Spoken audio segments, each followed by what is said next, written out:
நாங்கள் விடுத்த பகிரங்க விவாதத்திற்கான ஒரு வார காலம் கடந்து இப்பொழுது 15 நிமிடங்கள் தாண்டி இருக்கிறது. மீண்டும் இளையமைச்சர் அவர்களுக்கும் அவர்களது அணியினருக்கும் மொட்டை இந்த கூட்டத்திலே சற்று நேர அதிகரிப்பை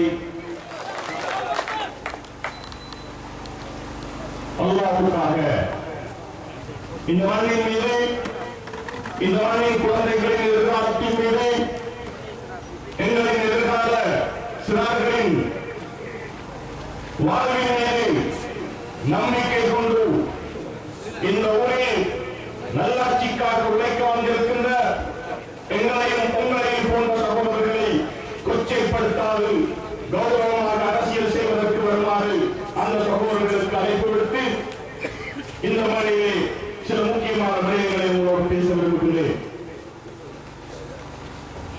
இந்த பிரதேசம் காத்தாங்குடி 5ஆம் குறிச்சி 4ஆம் குறிச்சி பிரதேசம் சுமார் 4 அல்லது 5 கிராம சேவர்களை பிரிவுகளை உள்ளடக்கி இருக்கிறது. 164